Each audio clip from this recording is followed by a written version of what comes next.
Okay, I see we're live streaming now.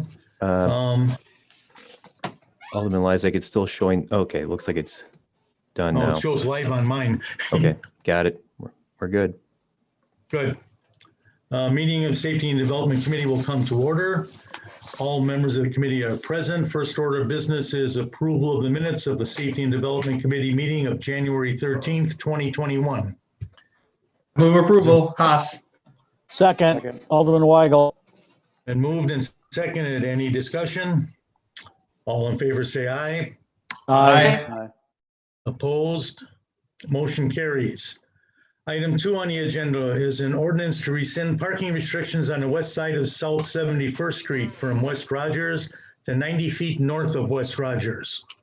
Mr. Chair, if I could. Alderman Weigel. I spoke to the business owner that's going in there, and I guess this was begun at his asking, but I suggested that he consider real hard what he wants there rather than take it away and then maybe ask for it back later.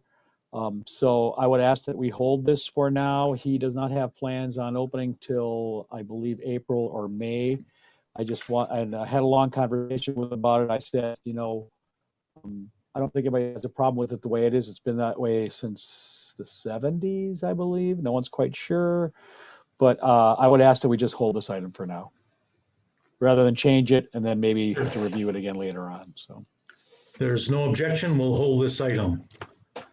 Item 3 on the agenda is an ordinance to amend the official West Allis zoning map by rezoning property located at 1436 South 92nd Street from RC2 Residence District to C2 Neighborhood Commercial District, submitted by Andy Lopak, tax key number 451-0228-002.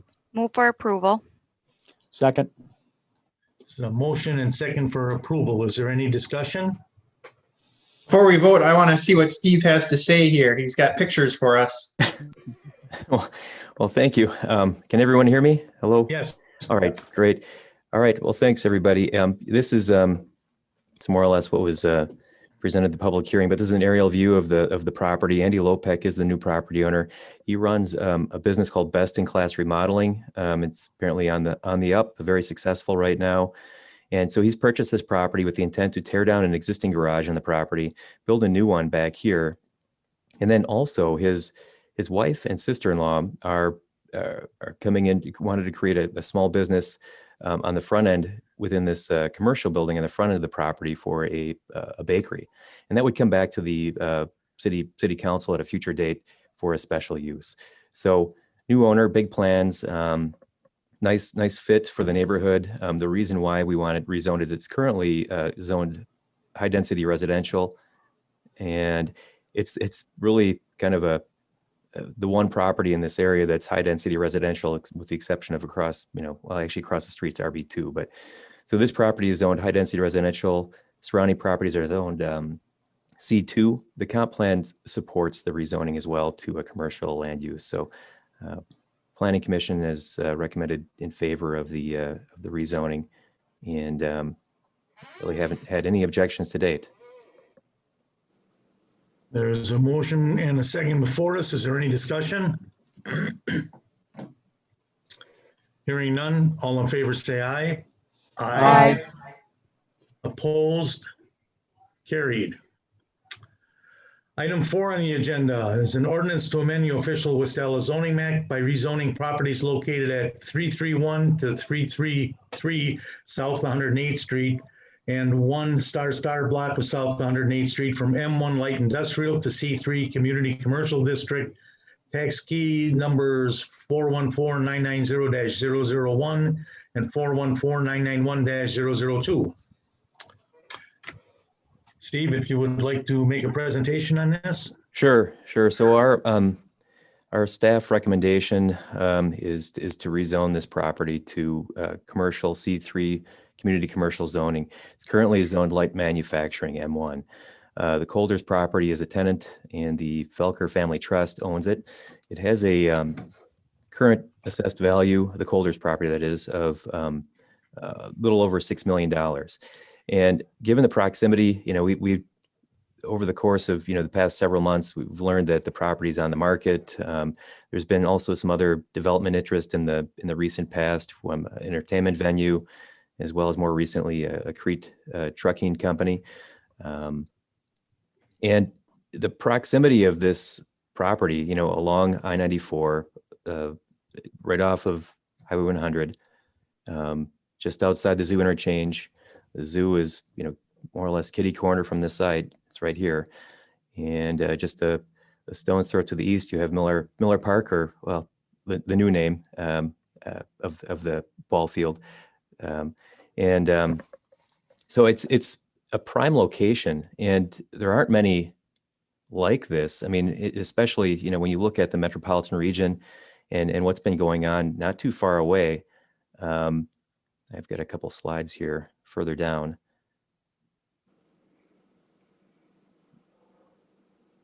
Sorry, I'm just kind of going off cue here, but if we take a look at what's happening, nearby recently, developers have acquired properties in the city of Greenfield for a medical office building, a physical therapy hospital. To the west of that, just west down I-94 in the city of Brookfield, is the Landmark Credit Union's flagship it's been built recently. And then there's also other potentially entertainment venues that could be built upon this site. So, I mean, it really opens up the possibility, we feel, for a landmark type of development at this location, given its frontage along I-94 and visibility from that vista. I understand it's lower than Highway 100. And when you come into the city or out of the city, you're elevated above this site. But when you start to think of prospects such as these shown here, it really comes out of the earth. And any grade difference then between Highway 100 and the site itself really doesn't matter, because it's gonna rise up and it's gonna be visible from a ways away. So we really think that this rezoning this site to commercial, it's not only in conformance with our master land use comprehensive plan, which recommends commercial, but also the Highway 100 study that we looked at last year. I think it sort of reinforces again just possibilities of the destinations that we want to create here. Landmark types of development, something that's visible, that puts us on the map, that we're proud of when we're entering or leaving the city. It's what we see, it's what we remember. So that's what we'd like the Highway 100 corridor to become, and we think this is a great location for such a prospect. I'm happy to go into more detail as need be, but I just wanted to give a quick little overview. Are there any questions or comments on this? Mr. Chair, I'd move approval. Second. It's been moved and seconded for approval of this rezoning. Is there any discussion? Mr. All Chair, in favor, say aye. Oh, Alderman Weigel, go ahead. I just wanted to add that I agree with the staff's vision here on this. And obviously it's in alignment with our Highway 100 corridor study, and the impacts here are hopefully going to spread, across the street potentially with what could be there. And again, it's on Highway 100 and I-94, halfway between Greenfield and Blue Mound Roads, 2 state highways. It's on the Hank Aaron State Trail. It's about as central in the metro area as you can get right now. And I think whatever happens here is going to be key to anchoring development on Highway 100. So, Alderman Weigel, I totally agree with your assessment. I think that the commercial use is much more suited for this site, and certainly it gives us the opportunity to enhance the Highway 100 corridor. Any other discussion on this? Hearing none, all in favor say aye. Aye. aye. Opposed? Motion carries. Next item on the agenda is item 5. I'm going to recuse myself from discussion or action on this item, as the company I work for is currently negotiating to purchase a couple of those properties. So I'm going to turn this item over to Vice Chair Alderman Tenorio. Thank you, Chair Lysak. Item 5, ordinance to amend the official West Allis zoning map, amending section 12.01 relating to the following properties: 6500 West Washington Street, tax key numbers 439-001-037, 1323 South 65th Street, tax key numbers 439-0139-002, and 1339 to 1347 South 65th Street, tax key numbers 439-0140-001. I'll turn it over to Steve for Sure. their presentation.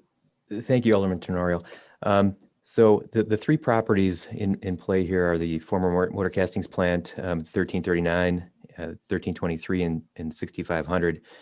So these are what make up motor castings today as we know it, and the different views. The land use of this property is light industrial and office.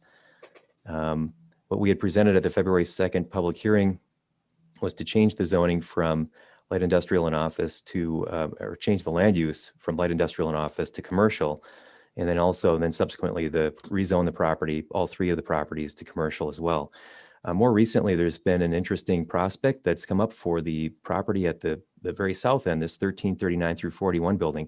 And it's about a 19,000 square foot building, which consists of two parts. There's the lower roof portion here, and then the higher bay roof portion. So Water Clock Engineering has expressed an interest in this property. The issue would be that they need to maintain the existing M1 zoning, light manufacturing zoning, to occupy this space. They're also interested in the former motor castings office building here. And from what we've learned more recently is that they're interested in purchasing both the 1339 property as well as the 1323, a portion of the 1323 property for their office and light manufacturing use. And it's the type of manufacturing here is highly skilled engineering, light assembly, some prototyping. There would be some shop areas as well, but nothing that would be noisy or adverse to the nearby neighborhood or commercial uses east or west or south of here. So it is an interesting prospect, and I know it is the 11th hour, in the process here, but that's how redevelopment things happen sometimes, and it's always good to have a prospect before you that's interested in investing in the city. So we feel that this advanced manufacturing use, it's a light manufacturing use. We don't think it's going to be objectionable to the neighborhood. Our recommendation, I guess we've turned it somewhat, and we feel that it's important, again, to both protect the neighborhood, surrounding neighborhood here, and not have another, heavy industrial user come in or something that's going to be objectionable to the neighborhood. What Water Clock Engineering, what this light manufacturing use is proposing, I think, is highly skilled jobs. There would be some office within this lower portion of the building. They're talking about actually this lower portion of the building to be all office and engineering. And then this higher bay part here would be the shop area where they would have a truck dock and they would have a shop area where they would be doing some of their testing and prototyping within that building. But it's, again, like the nearby use of Blast Fitness, or not Blast Fitness, but Blast Cleaning. It's a very clean use. They have big contracts, scope, nationally, internationally. And we think it's worth consideration to keep this southern property zone M1, light manufacturing, but then to go ahead and rezone the properties north of 1323 and 6500 to commercial. So in a nutshell, that's the latest that we understand. I'm happy to maybe just see what types of concerns and thoughts everyone else has. And I know Patrick's on the call here as well. He was party to the meetings that we've had so far with the new prospect in the 1339 property, and but we're here to listen and to see what thoughts you have going forward. Thank you, Steve. Do you have any questions for Steve or Patrick? Or Patrick, is there anything you want to add? This is Patrick. If my phone looks like it's about to die, but wanted to share that working with this company, they toured the site. It needs work. It probably wasn't part of the original vision. When the question came up, is motor castings vacant and closed? What do we do with this area? And we did some strategic visions for housing and through this corridor. But at the same time, in recent weeks, we've been hearing a few presentations by economic individuals, developers, talking about advanced manufacturing being part of commercial areas or even in office buildings, having a little bit more mixture, like manufacturing might lead the office market, the reuse of these buildings a little bit differently. And the idea here is that you bring manufacturing closer to where people want to live, have the amenities and that urban lifestyle that we cherish here in West Allis, where you have bike paths and farmers markets nearby. The idea here is that the talent that the companies need are located around this area, and this is where they want to live. And this kind of brings back that whole idea of work, live, and having a family neighborhood around where this company is. So we've toured the site with the company. The foundry has interest in tearing down the balance of the site here quickly. One of the things here is that when we looked at 133941, even before this company was looking at it, we thought it could be reused even in the commercial area, as whether it's a brewery or physical training or any of those commercial type of uses in that building. So it has a nice industrial flavor on the inside of the patina brick and pipes that we've seen reused recently at the Gauge on South 70th Street, where the woodwork is exposed and the bricks exposed, and offers a really cool modern look if it's repurposed. So this company would bring jobs to our community, bring new tax base, revitalize this block, and I think that's key. And it would still blend in nice with the commercial type of use further to the north. That's all I have. Thanks, Patrick. I would just add to that, if the council is interested in, maintaining this as light manufacturing, that would promote the sale of this property then, which would help in the, removal, demolition of this property. I guess that's Motor Casting's plan. They left in April or May of 2019. And since then they've been sort of wanting to remove, the old foundry, but they're realizing now that the existing office building and the south shop here does have a value. And so they want to maintain those things, sell them off. This would help promote that move. And then we'd see probably later this spring, we'd see the removal then of the foundry. And, if that's zoned commercial, this office could exist within that commercial environment. And then whatever other parcel that would remain up here of where the foundry is, and that could be redeveloped accordingly with the C3 commercial district. Thank you, Steve. Do we have any questions? Mr. Vice Chair, Alderman Weigel. a couple comments and some questions. First of all, I don't think anybody's going to miss the foundry there, the castings and the odor and the issues that we had with dirt and dust on cars. I assume that water clock engineering is no forging, no casting, maybe some CNC. Am I going to gather that? Because they're in hydraulics, if I understand that correctly. Yeah, so they might have some manufacturing, but there wouldn't be a foundry. There wouldn't be the smokestack kind of. Correct. Yeah, it's very environmentally controlled manufacturing. So and then it has to be very clean in assembly. Yeah. And then I'm a big fan of reusing the building because it's environmentally makes more sense to save, reduce, reuse, and all that, and the impacts on that. Again, I don't think it's not my district, but I do know that for a long time there was a lot of problems in that neighborhood over there. Maybe before Alderman Tenorial's tenure here, that it had been an issue on the council. And so let me ask, so you're saying 133941 and a little bit of 1323, do they want to save what I see as this white built two-story building in the middle of the picture too, or not? This, I don't know if you can see the cursor here, but this white building is the old Motor Castings office. They would they would seek to purchase that as well, and then they would lease that out to an office use. It wouldn't be a manufacturing use. They would. Okay, so that conform lot with the would be commercial. split from 1323 then? Yes, yeah, Okay. they would probably put another, you know, a new, do a CSM and have Mhm. a division in here somewhere that would separate, you know, this from all the old foundry area. And then Okay, everything then north of that line would go the away. The next question is, if for whatever reason the water clock deal doesn't go through, we could still rezone it before somebody else came back in and attempted to put some sort of heavy manufacturing use in there that Yeah. would not be consistent with our vision for the rest of the northern edge of the property. Correct. You could rezone this at some point if the deal falls through and you want to reanalyze the use, the zoning and so on. That could still be changed. Are we looking for an amendment to this resolution as it is before this? I don't have my agenda open. This is a Sure. resolution to change the zoning. I'd offer an amendment to change the zoning on only the northern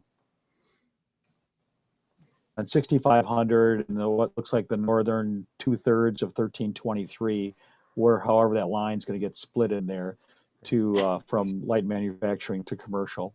You could actually rezone And- all of 1323 because it's going to be even if Water Clock Engineering purchases this office building, Oh, it's still be an office use. they're there. gonna just gonna They're freshen use it for up and office. use it for another Okay, office. Okay, Yeah. no, yeah. okay, fine. yeah. So then an amendment that would drop out the 133941 property from the rezoning to leave that as light manufacturing. That would be my amendment. And I second that. All right, there is a motion to amend and a second. Any discussion? Hearing none. All in favor of the motion to amend? Aye. Aye. Any opposed? The amendment carries. Now we're back to the main motion. Move approval Second. as amended. There is a motion for approval as amended with the second. Any discussion? Hearing none. All in favor? Aye. Aye. Any opposed? Motion carries. I'll turn it over back to Chair Lysek. Thank you, Alderman Tenorio. Moving And on, well done, Mr. Vice Chair. That's right, it was well done. Moving on, item 6 on the agenda, ordinance to amend the official West Allis future land use map within the city's comprehensive plan, Chapter 10 land use, from industrial and office to commercial land use.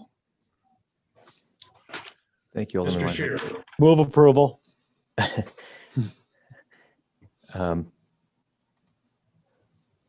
there's a motion for approval. Is there a I'll second it, but I still want to see what Steve Yeah, has I to do say too. again. Okay.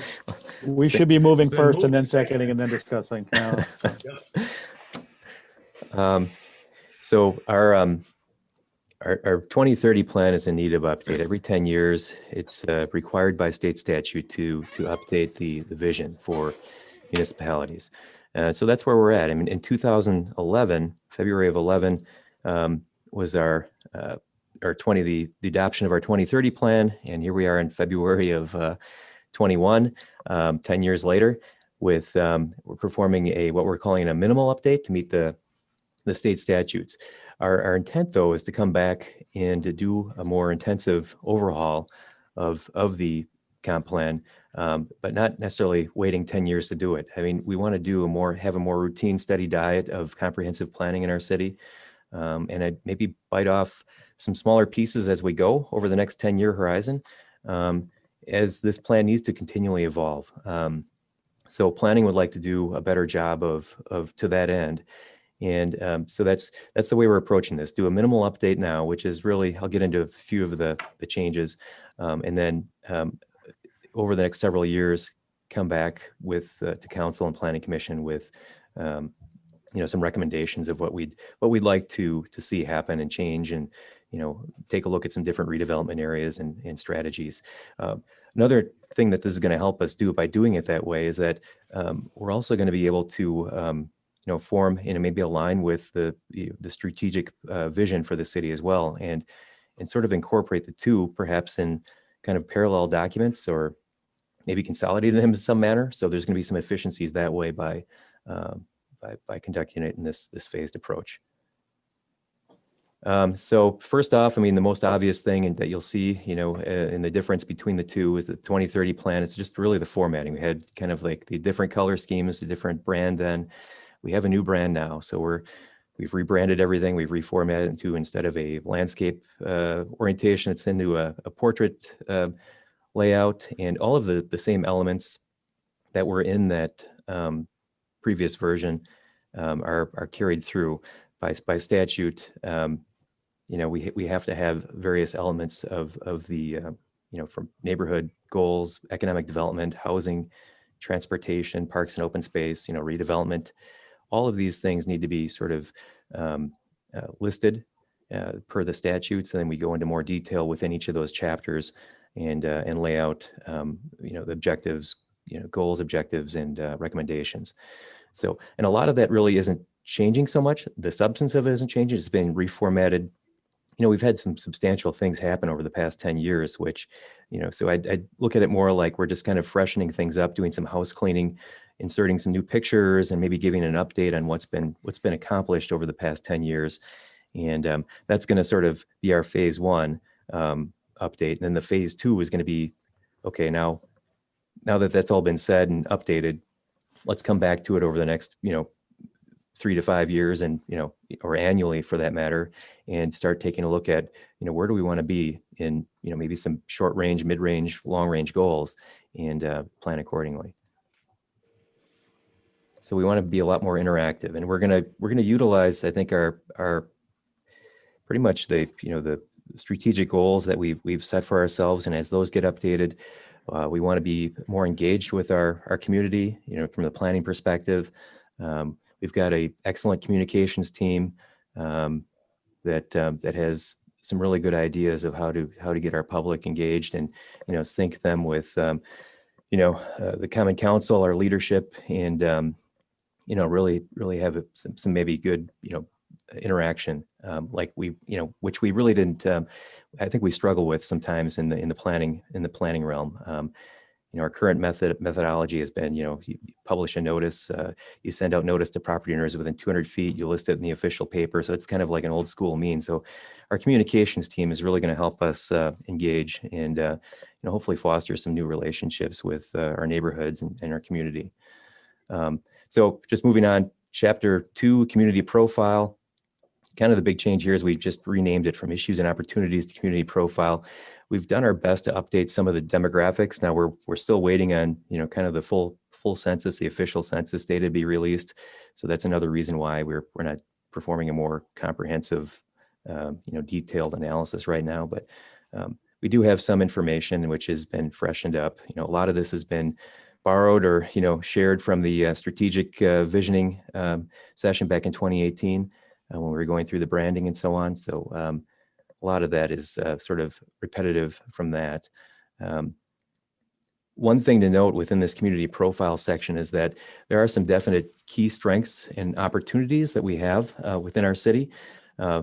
First, we have we're a very diverse business environment. We're not dependent any longer on just one major business sector. That's all changed over the past 10, 20 years with the loss of Allis Chalmers. It was a huge passing, but at the same time, it was an opportunity to either, grow or die. And I would say we're growing. In terms of a high labor force participation, we've got a strong percentage between the ages of 25 and 64. We're highly connected to the region. We have a younger population, the up and comers, where basically every three residents is between the millennial age, between 20 and 39. So that's a definite asset. The other asset is that we have a growing racial and ethnic diversity, where about 25% are Hispanic, Black, American Indian, Pacific, Asian Islander. So that is a huge strength that I think we some people may look at that as like, oh, we've all heard the negatives, but I see it as a positive. It's something to embrace, and that's going to drive a lot of economic development, but we need to harness it. So the home prices are also very fair. We're not by no means do we have our high prices. I mean, certainly they're up now, but I mean, I think it's still very fair and affordable, given the proximity within the metro region.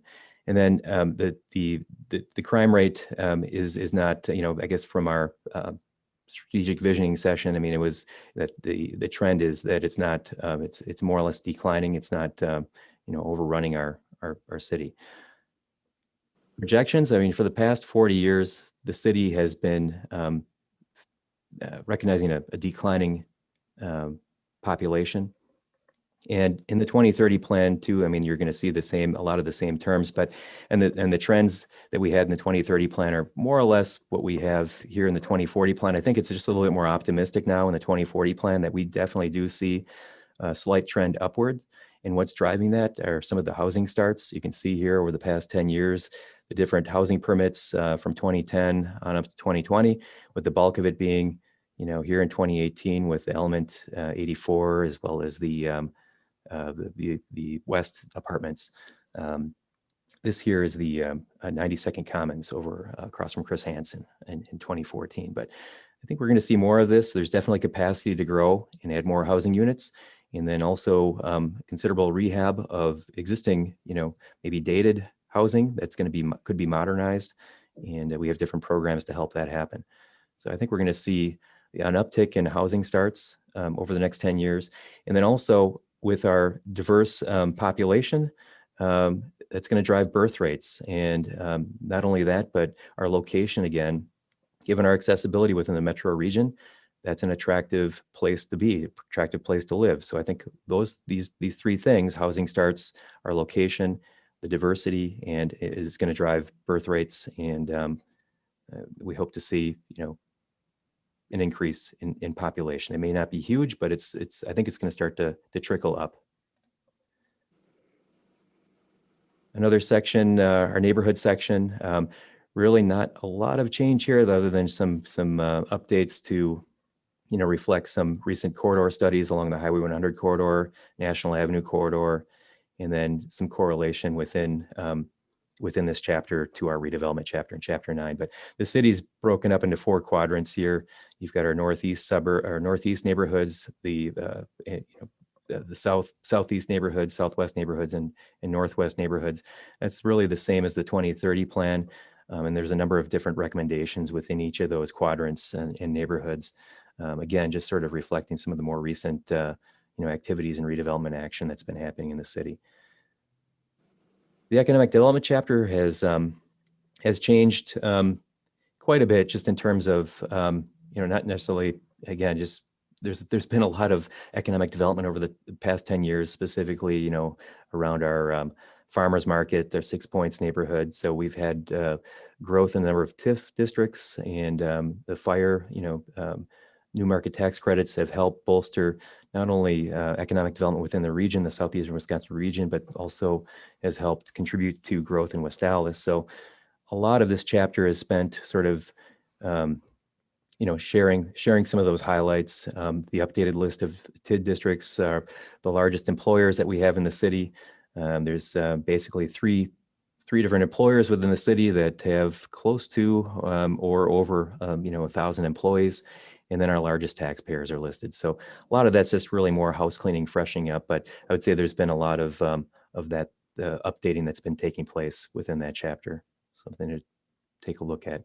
The redevelopment chapter is kind of a fun one where you can take a look at the map. This map is really the same. We've got those same 27 different areas, special interest areas within the city, where, yes, we have realized quite a bit of redevelopment and change within these areas that we had planned for back in 2010, 2011. And we see continued growth within those areas. So while we've got to start in many of those areas. The work isn't done yet. There's always the next property over, the one down the block. So within that context, where we're not changing any of the concept areas at this time within this version of the update, and we'd just like to keep these areas.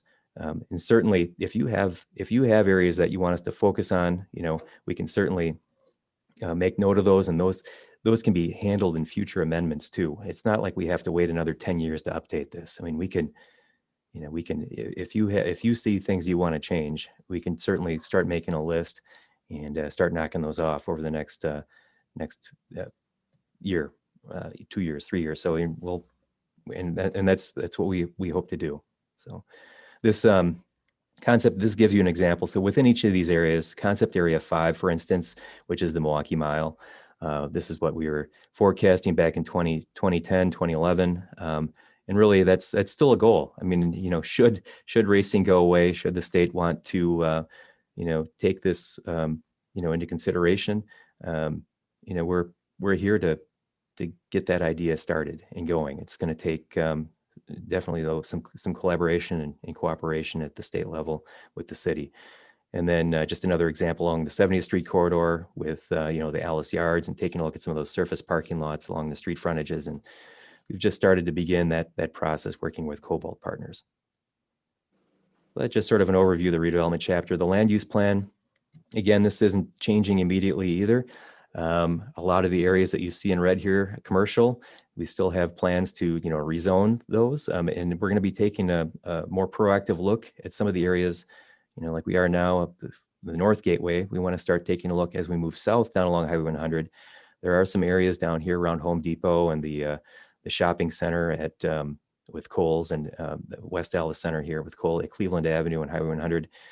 Some of those properties here in Ards are split zoned, and that's something we want to get away from, I think, and just make it one zoning district or the other. Let's not have this line splitting the two. So that'll be a future phase of rezonings that we'll be coming back to the council with, and to update the land use plan. And certainly there could be certain properties in here too that we feel, well, maybe we don't want this area at 84th and National to be considered mixed use any longer. Maybe we should make it commercial or something, light industrial. Maybe there's some different evolutions that we could go through and options that we could explore as you see fit. And it's going to be our job in planning to sort of take a look at and analyze some of those areas and come to you with some of our ideas. And if you have ideas as well, that's what we're here for.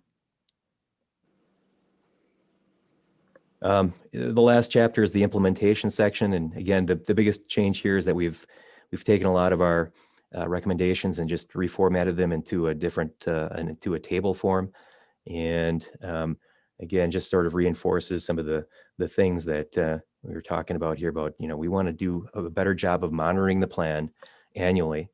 And then, sharing, let's prioritize what we want to change, and we'll come to you with, we can come to you with a list, and we can modify that list and then perfect it, and then make the changes. So, amendments can happen in a number of different ways. It can be something that, maybe there's some errors that you see, something we want to fix, or maybe it's something that, as an older person, or the mayor, they want to, you want to forward something, you want to sponsor something, or it could come to us from a member of the community. So there's different ways to amend the plan. Everything's a little bit different. It just depends on the catalyst sometimes. And, but that's pretty much the summary of the 2040 comp plan. And, we hope you'll support it. It sounds like we got a first and a second, but if there's any questions or anything you'd like me to clarify, just happy to help. Are there any comments or questions?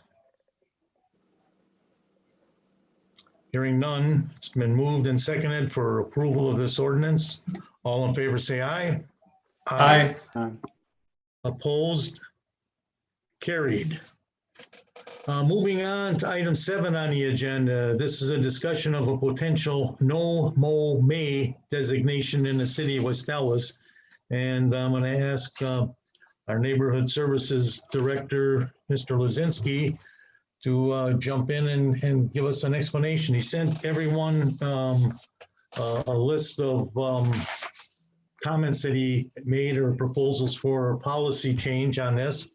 Mr. Lozinski? Yeah, thanks, Alderman Lysick. Yeah, so I emailed out, based on our discussion 2 weeks ago, a handful of potential ideas.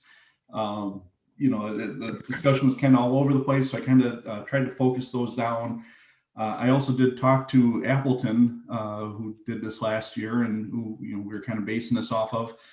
It was kind of funny because I started to ask them just how it went and things like that, and he started going through some of the concerns that they had early on when they were considering a program like this. And I said, oh, did you just basically listen to our safety and development meeting from the other day, and are you just repeating the same comments? So they had almost the exact same concerns that a lot of you did.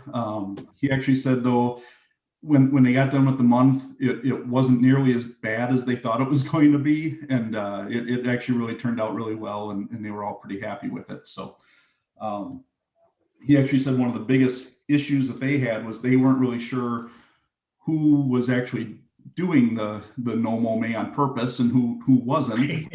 And I said, actually, one of the things that we had brought up, was to do like a registration program. And he said, oh, that's a fantastic idea. And he said he might steal that from us. So, so I mean, I think, I think we're really kind of on the right track here. But running through, I thought it would just be easier just to kind of write down kind of what I took from our discussion a couple weeks ago. Make sure we're kind of on the same page with that, see if it's still something that we want to go forward with, if we want to tweak any of this, and then I can come up with a little resolution for you. So basically, just running through what I sent out to you guys. It's a voluntary program. Obviously, we're not going to force people not to cut their grass. It's only for occupied residents, and I put schools in there. It wasn't really something that came up. But I thought, some of the schools might want to use this for educational purposes and kind of, see what happens, and they can use it in their science classes and stuff.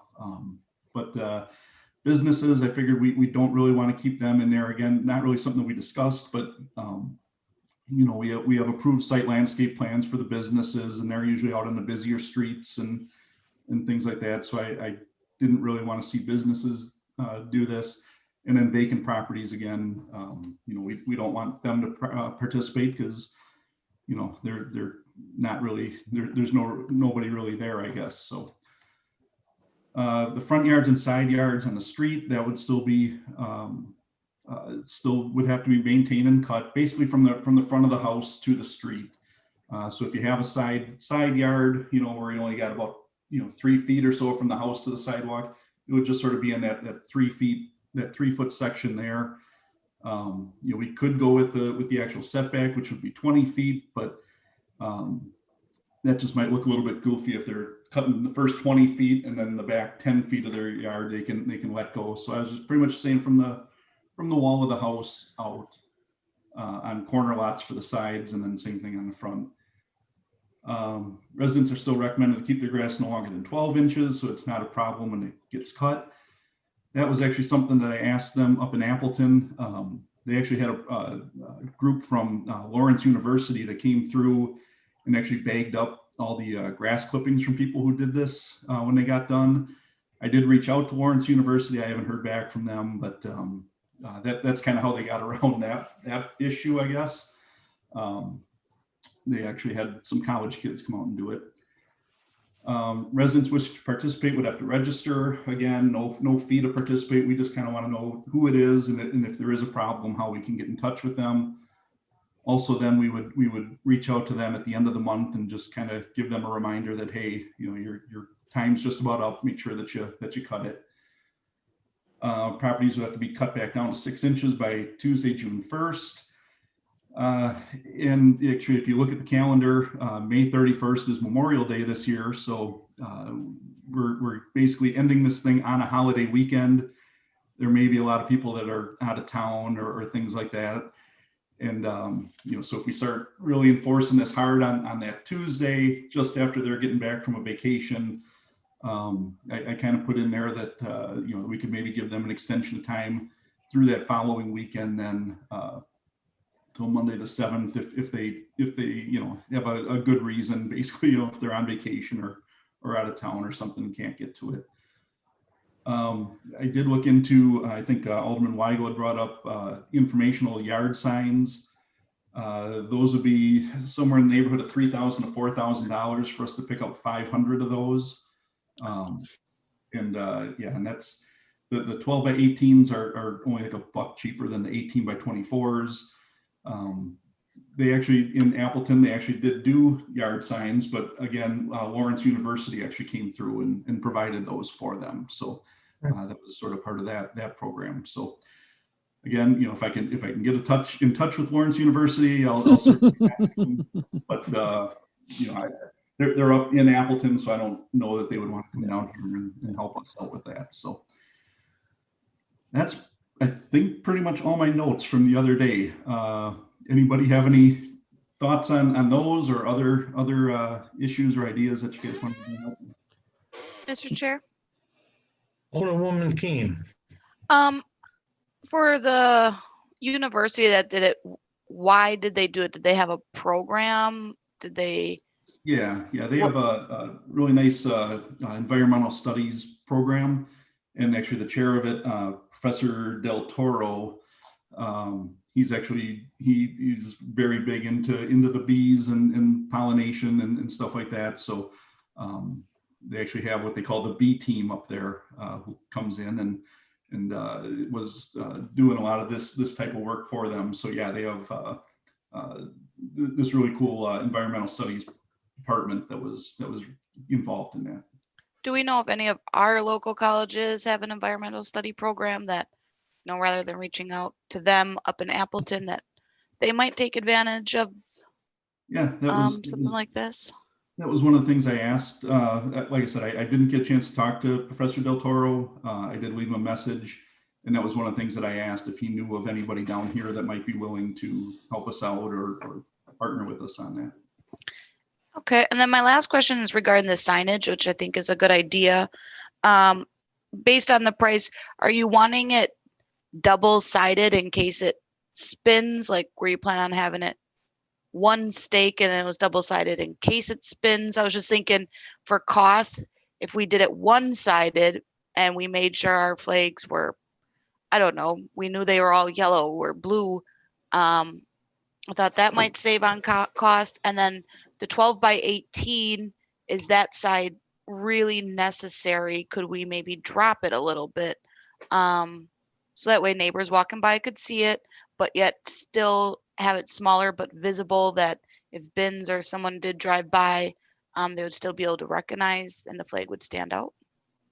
Yeah, I think what I had first asked, and our communications department had put that together for me. What I had first said was about a 6 by 12 sign, I think.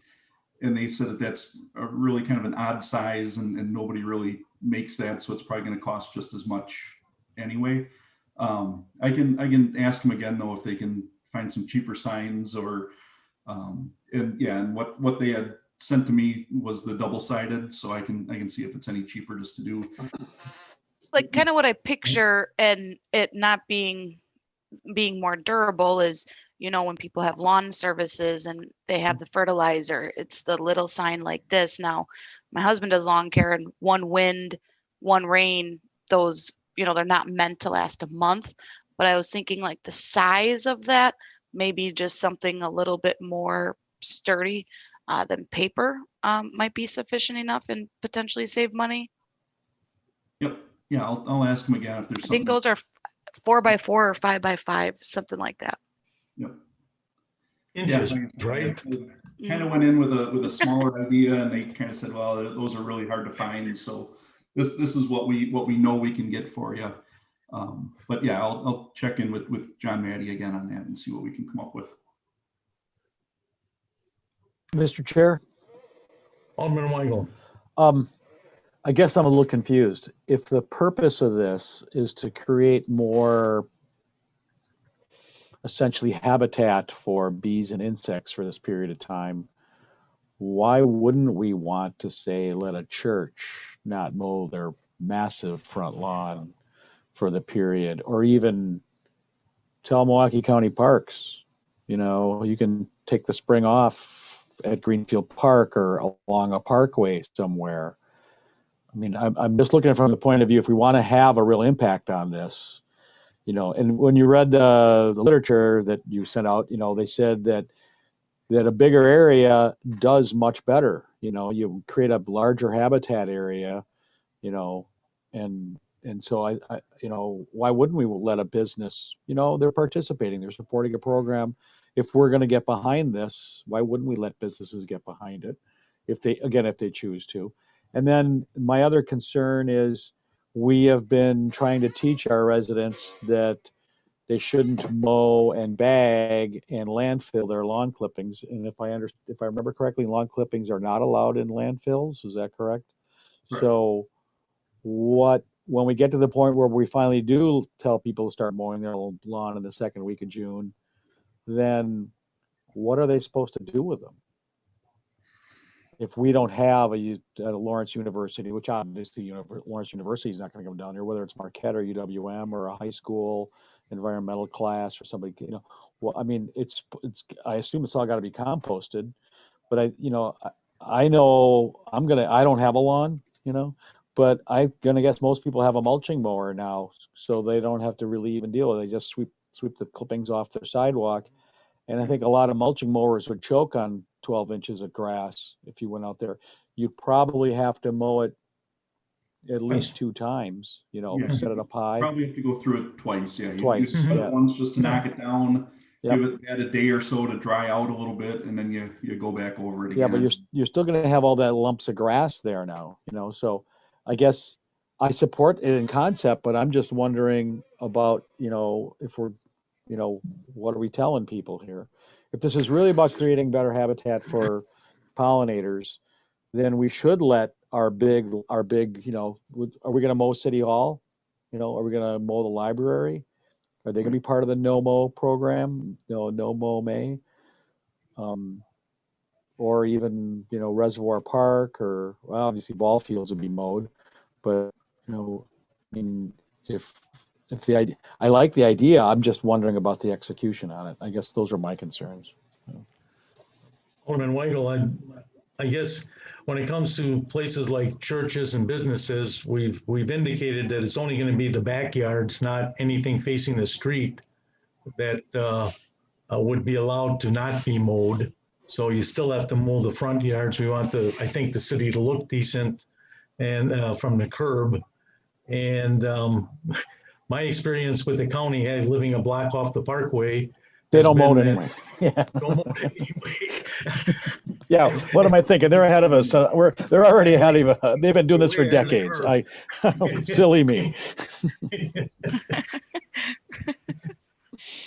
Yeah, I guess in response to that, yeah, I was kind of under the impression too, we want to keep those commercial corridors where most of these businesses are, still looking nice and everything as people drive through. But, maybe we could do something where, if they have a large, a field or something out back that's, that maybe we could look at it at a case-by-case basis. If they, I'm almost thinking, out where Hub Chrysler was back behind in District 5 now, you got Hoo-Hot and the AutoZone and stuff back there, and they've got a developable piece of land in the back there, which nobody really sees. I mean, something like that, if we let that grow, nobody's going to really notice it. And then you've got a couple acre site, then that's growing. So I guess it's up to you guys, but yeah, we can maybe look at those on a case-by-case basis if they wanted to participate.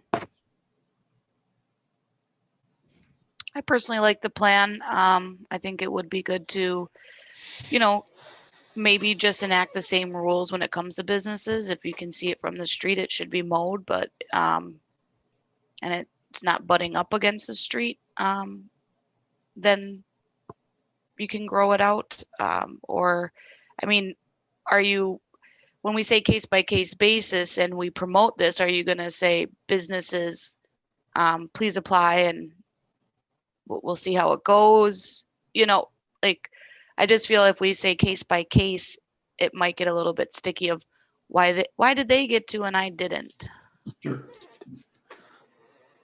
Yeah, and maybe we can just come up with sort of those same rules, you know, between the building and the street, or if you're on a corner between the building and the street. I guess I worry a little bit, you know, you've got some parking lots that wrap around businesses then, and we want to keep those areas still looking nice. But yeah, maybe I'll check in with Appleton too, and maybe see if how they handle businesses, if they allowed them or not. I guess I'm going to ask Alderman Tenorio, working for an environmental group, do you have any connections or suggestions for people to get rid of the tall grass? Yeah, I'll definitely talk to folks. Because like I think ideally, like Alderman Michael said, composting, but we don't have we don't have an industrial composting site in West Allis. So I'll definitely do some research as well. Oh, we do. We do out on 116th and Morgan. You can take your stuff out there and drop it off. There's a big pile of compost and debris, and you can get compost from there too if you want. So that's where we send all our leaves. Oh, yes. And the best way to collect that's something I would need to figure out. Yeah. Exactly. Because we don't want people bringing bags and leaving plastic bags there, because that doesn't work. Yeah. Maybe you can give that a thought or run that past your group. Am I sensing that there's an interest to proceed cautiously on this for a trial? Okay, Mr. Lozinski, I think you have your marching papers, so if you can come up with a resolution incorporating all of these ideas and see if you can find some cheaper signs, and let's see what we can do. Yeah, and actually, I think we kind of talked about it a couple of weeks ago, but it was another thing that Appleton brought up to me too when I talked to them, was they said, you know, no matter how, you know, if you screw something up, worst case, it's out there for 30 days. And by the time you realize that you screwed it up, you're probably 3 weeks into it, and you gotta live with it for about a week or so anyway. So yeah, you know, it didn't sound like it was, you know, they kind of went into it on a staff level thinking that, you know, that this was going to be an issue, it sounded like, but they really said that it turned out pretty well. And it wasn't nearly as bad as they thought it was going to end up being. So, so yeah, I'll come up with something, maybe draft up a resolution, and you want that to come back to safety and development for discussion, right? Not Yes. council first. And if you could find out what they did on their medians and city properties as far as mowing. Yep, I will. Okay, thank you. Sounds good. Thanks. Okay, next item on the agenda is item 8, discussion of the 2040 comprehensive plan update, overview, and schedule. Mr. Shearer. We're good on that one. I gave that presentation. That was, Yep, we're good. okay. Yep. Good. Is there anything else to come before the committee? No, we're good. I guess I just have a question for you maybe after the meeting, Tom, but other than that, I think we're in good shape. Thank you. Sure. Okay. Motion to Not, adjourn. it's been moved to adjourn. Is there a second? All in favor? Aye. Aye. Opposed? Carried.